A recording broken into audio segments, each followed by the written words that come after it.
नमस्कार दोस्तों। अजा एकादशी व्रत भाद्रपद माह के कृष्ण पक्ष की एकादशी तिथि को रखा जाता है। इस दिन भगवान श्री हरि विष्णु या फिर उनके ऋषिकेश स्वरूप की पूजा की जाती है। इस साल अजा एकादशी व्रत 10 सितंबर दिन रविवार को रखा जाएगा।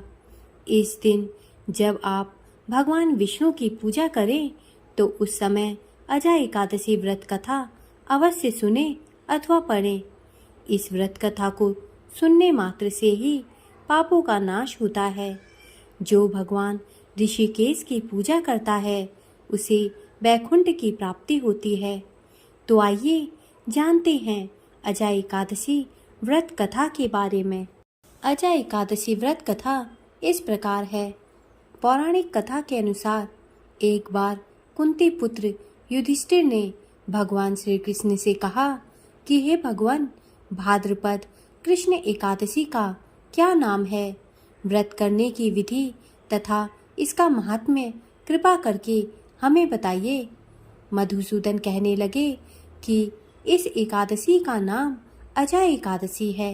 यह सब प्रकार के समस्त पापों का नाश करने वाली है।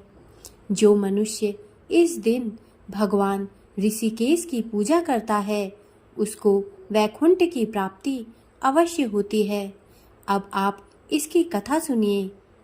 प्राचीन काल में हरिश्चंद्र नामक एक चक्रवर्ती राजा राज्य करता था।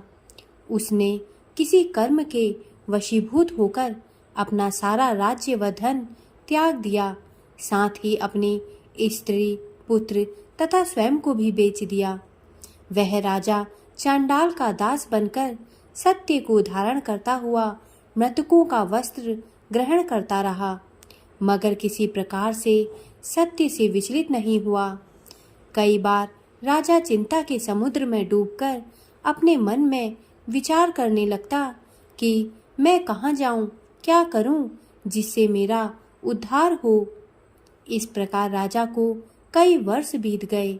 एक दिन राजा इसी चिंता में बैठा हुआ था कि गौतम ऋषि आ गए।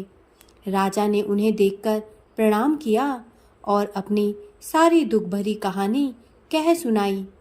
यह बात सुनकर गौतम ऋषि कहने लगे कि राजन, तुम्हारे भाग्य से आज से 7 दिन बाद भाद्रपद कृष्ण पक्ष की अजा नाम की एकादशी आएगी। तुम विधि पूर्वक उसका व्रत करो। गौतम ऋषि ने कहा कि इस व्रत के पुण्य प्रभाव से तुम्हारे समस्त पाप नष्ट हो जाएंगे। इस प्रकार राजा से कहकर गौतम ऋषि उसी समय अंतर्ध्यान हो गए। राजा ने उनके कथनानुसार एकादशी आने पर विधि पूर्वक व्रत व जागरण किया। उस व्रत के प्रभाव से राजा के समस्त पाप नष्ट हो गए। स्वर्ग से बाजे बजने लगे और पुष्पों की वर्षा होने लगी। उसने अपने मृतक पुत्र को जीवित और अपनी स्त्री को वस्त्र तथा आभूषणों से युक्त देखा। व्रत के प्रभाव से राजा को पुनः राज्य मिल गया।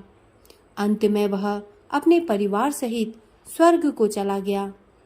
हे राजन, यह सब अजा एकादशी के प्रभाव से ही हुआ।